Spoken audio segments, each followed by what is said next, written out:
சென்னையில் கொட்டும் மழையிலும் தீபாவளி பட்டாசு கழிவுகளை அகற்றும் பணியில் மாநகராட்சி தூய்மை பணியாளர்கள் ஈடுபட்டு வருகின்றனர். இதுகுறித்து எமது செய்தியாளர் ராமச்சந்திரன் வழங்கும் தகவலை கேட்கலாம். ராமச்சந்திரன், வணக்கம். இது தொடர்பான முழு தகவலை சொல்லுங்க. வணக்கம். சென்னை மற்றும் புறநகர் பகுதியில் நேற்று தீபாவளி பண்டிகை மிகுந்த உற்சாகத்துடன் கொண்டாடப்பட்டது. குறிப்பாக தீபாவளி பண்டிகையும் பட்டாசையும் பிரிக்க முடியாத ஒரு நிகழ்ச்சியாகும்.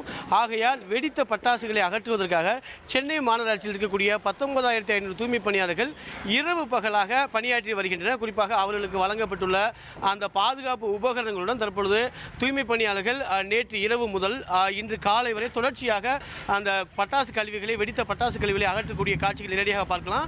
குறிப்பாக ஒவ்வொரு மண்டல வாரியாக இதுக்காக தனியாக ஒரு வாகனம் வைக்கப்பட்டு ஒட்டுமொத்தமாக கும்மிடிப்பூண்டியில் இருக்கக்கூடிய குப்பை கிடங்கு கொண்டு செல்லப்பட்டு அறிவியல் முறைப்படி பாதுகாப்பாக அளிக்கப்படும் என்றும் சென்னை மாநகராட்சி தரப்பில் தெரிவிக்கப்பட்டுள்ளது.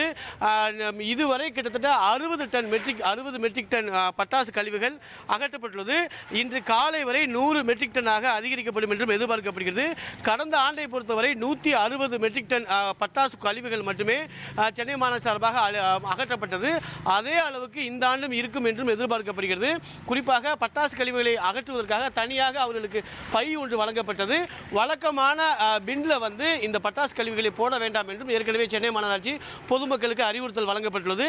இந்த பட்டாசு கழிவுகள் எவ்வாறு அகற்றப்படுவது என்பது குறித்து பேசுவதற்காக அந்த தூய்மை பணியாளர் நம்மிடம் இருக்கிற அவர்கிட்ட கேட்போம். அம்மா, நீங்க எந்த மாதிரி ஏற்பாடு பண்ணிருக்கீங்க, எப்படி இதை அகற்றுறீங்கம்மா?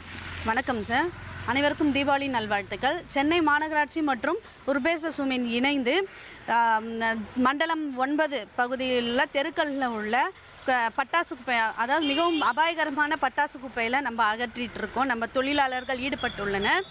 இந்த குப்பையெல்லாம் என்ன பண்ணுறாங்க அப்படின்னா, நம்ம உடனுக்குடனே க்ளீன் பண்ணணும் அப்படின்னு, கூடவே மழை வர்றதுனால அது தரையாக இருக்கிறதுனால பொதுமக்களுக்கு எந்தவித ஒரு சிரமமும் இல்லாமல் நம்ம தூய்மை பணியாளர்கள் காலையிலேருந்து க்ளீன் பண்ணிகிட்டு இருக்காங்க. இதை என்ன பண்ணுறோன்னா, தனித்தனியாக பைகள் வச்சுருக்காங்க, வெள்ளை கலரில் பை கொடுத்துருக்காங்க.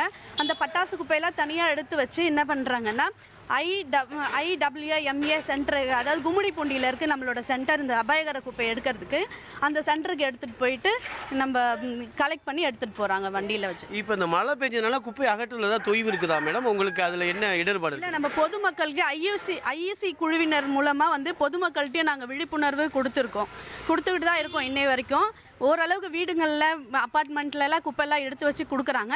தெருக்களில் போடுற குப்பையை தான் உடனுக்குடனே நம்ம தீவிர பணிகள் க்ளீன் பண்ணிகிட்டு இருக்காங்க சார்.